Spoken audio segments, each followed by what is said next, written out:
when Iran was an ally under the Shah, and the US pushed for Iran's nuclear development program, correctly arguing that oil will eventually run out. It is more profitable to export the oil, especially in the future when the price goes up. Also, even though Iran has plenty of crude oil, it lacks refineries. Sanctions has meant no major investment in the oil and gas sector, and the country still hasn't been able to recover enough to keep up with demand from the destruction of refinery capacity during the Iran-Iraq War. With its huge population growth and expanding industrialization, Iran actually relies on imports for refined oil. Then there is the matter of national prestige and pride. As a country that is a regional power, it will not give up its inalienable right under the NPT to have a nuclear program for peaceful use. How would Americans feel if our right to nuclear energy and research was taken away? We live in a world where there are a lot of pressures to compete in what I would consider the world capitalist system, pressures that in terms of the Iranian leadership and trying to jockey for world position that they look for. And part of this is what has unfortunately been the path, in my view, that other countries have taken as well, is to look for being able to potentially have status in the world and to develop a nuclear program. I don't know if that's where the Iranians are headed, but the potential is there. Lastly, Iran likely wants the option to be able to build a nuclear deterrent on short notice if needed, just like Japan and the dozens of other countries. Iran placed its confidence in the UN and international community to protect it at the start of the Iran-Iraq War, when Saddam Hussein crossed the border and invaded it. But the UN stood by and did nothing, even when it became clear Hussein was using chemical weapons against the Iranian resistance. Iran understands that it must be able to protect itself. I look at the rest of the region, and I look at whether they wanted to have a nuclear weapon, which, as I understand it, they're not actually developing a nuclear weapon right now. But if they did, even though I'm against nuclear weapons, all nuclear weapons, I can understand the logic of deterrence.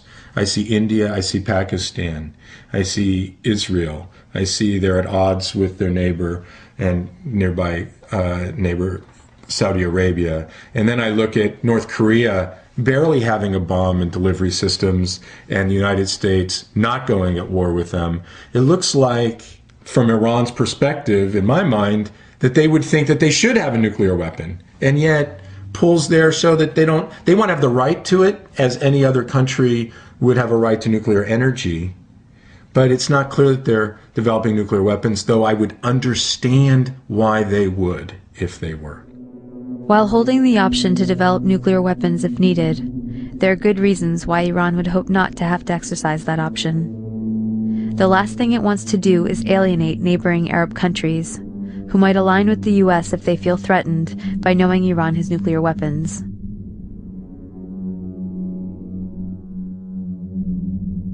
It would strengthen the US position and undermine Iran's regional influence. The Iranian government may not be lying when it says it has no intent to build weapons, as it has said consistently throughout the US campaign to portray this official enemy as an unreasonable, unrelenting threat to the world. Iran's supreme leader, Ayatollah Khamenei, has declared repeatedly that Iran will not attack or threaten any country. He has also issued a fatwa against production, stockpiling, and use of nuclear weapons, and banned nuclear weapons as sacrilegious. Iran has been a consistent supporter of the NPT and called for a nuclear weapons-free Middle East. Under US pressure, the UN Security Council ordered Iran to stop enriching uranium and has imposed sanctions without justification. The International Atomic Energy Agency, or the IAEA, is in charge of monitoring the nuclear programs of all countries. The IAEA is supposed to work with countries to resolve issues and report them to the UN Security Council if they cannot be assured that a country has not diverted nuclear material for non-peaceful use. If that happens, the Security Council can then decide to impose sanctions or use force. In the case of Iran, there is no evidence that Iran is building or even intends to build nuclear weapons. The IAEA director, Dr. El Baradei, has consistently confirmed that there has been no diversion of safeguarded nuclear materials in Iran. I have been concerned by hearing a lot of talks about use of force.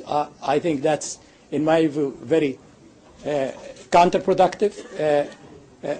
What we have seen on the ground in Iran that are issues that need to be clarified. I said again, Iran needs to build confidence through suspending its enrichment-related activities. But that has been said. I have repeated that we have not seen any undeclared facilities operating in Iran. We have seen any concrete evidence that the Iran program is being weaponized. We have not received any information to that effect. So I haven't heard any other information to the contrary. So while we're still concerned about the nature of the Iranian program, we should not, I do not believe at this stage that we are facing clear and present danger that require that we go beyond diplomacy. He has also repeatedly urged skeptics in Western capitals to help the IAEA by sharing any possible proof in their possession of suspicious nuclear activity in Iran. But the only proof offered has been proven false. The U.S. instead relies on coercion to get the UN and international agencies to serve the U.S. agenda. The United States makes the UN work when it wants it to work.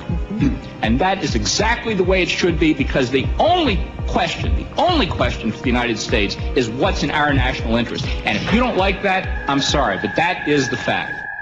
India was told there would be no U.S.-India nuclear deal if they did not vote against Iran at the IAEA. Mistrust of Iran is based on the fact that Iran developed reactors in secret for 18 years. The U.S. offers this as evidence that Iran has something to hide, but the undeclared work was justified given the U.S. campaign to undermine any effort to develop out in the open. Iran learned that their contracts with countries like Germany and China would be canceled under U.S. pressure. Thus, Washington systematically violated, with impunity, Article 4 of the NPT, which allows signatories of the fullest possible exchange of equipment, materials, and scientific technological information for the peaceful uses of nuclear energy. There are solutions to the transparency issues, such as putting all the world's nuclear energy production and distribution under international control. But since this doesn't give the U.S. control, such proposals are dismissed. We are left with escalation disguised as diplomacy, where U.S. offers to negotiate with Iran require that terms of the negotiation be conceded before the talks can even begin. Washington is not afraid of Iran becoming a nuclear threat anytime soon. Misleading the American public to believe otherwise is a pretext for war. But there are some things Washington does fear. Due to historical accident, most of the world's petroleum is in Shiite parts of the Middle East, including Shia-controlled Iraq, Shia Iran, and the Shia region of Saudi Arabia. Washington's worst nightmare is the formation of an independent, loose Shiite alliance, controlling most of the world's oil, possibly even joining the Shanghai Cooperation Organization, linked to the Asian energy security grid. U.S. economic rivals China and Russia are members, and Iran is an observer. The U.S., however, is shut out. Also, Saudis and Japanese are holding financial reserves in U.S. dollars, propping up the U.S. economy. If the energy grid expands, they may diversify, causing the value of the dollar to plummet. The economic problems for the U.S. could be huge.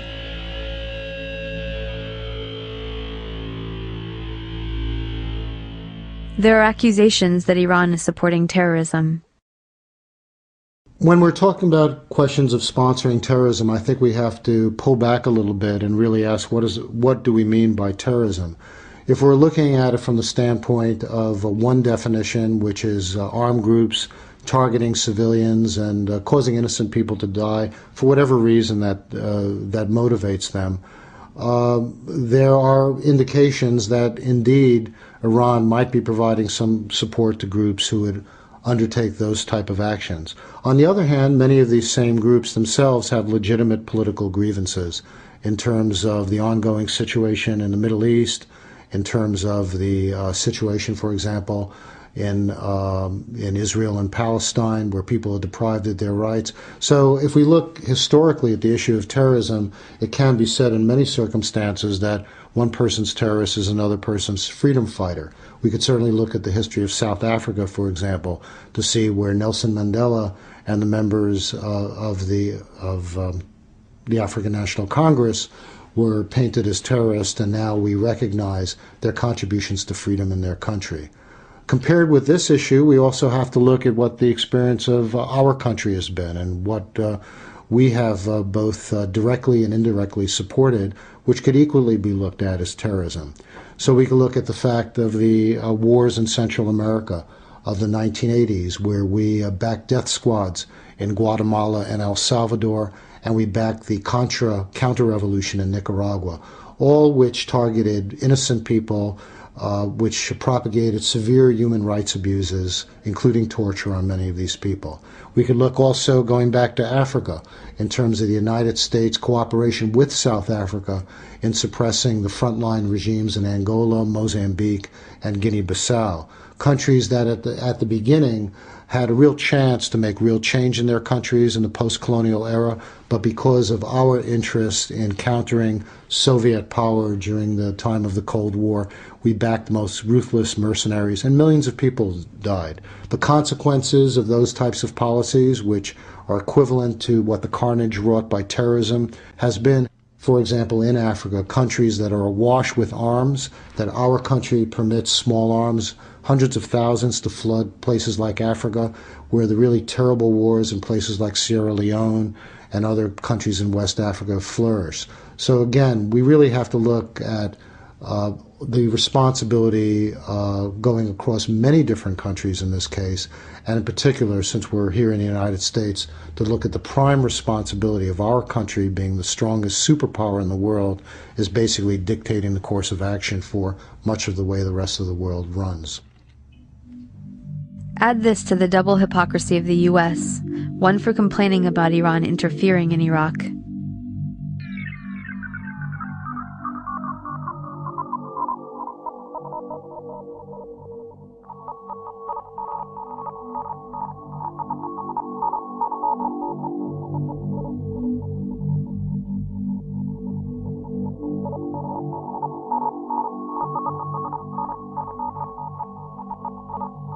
And two for U.S. sponsorship of terrorism in Iran. The U.S. Congress authorized tens of millions to promote democracy in Iran, which has meant useful right under the NPT to have a nuclear program for peaceful use. How would Americans feel if our right to nuclear energy and research was taken away? We live in a world where there are a lot of pressures to compete in what I would consider the world capitalist system.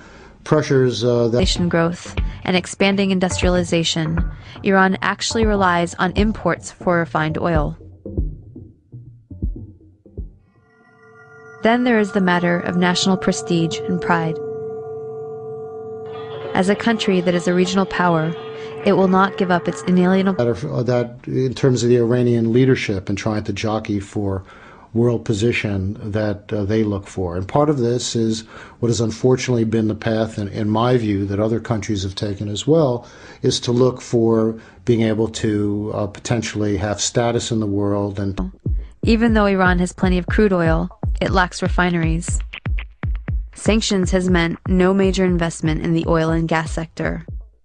And the country still hasn't been able to recover enough to keep up with demand from the destruction of refinery capacity during the Iran-Iraq War.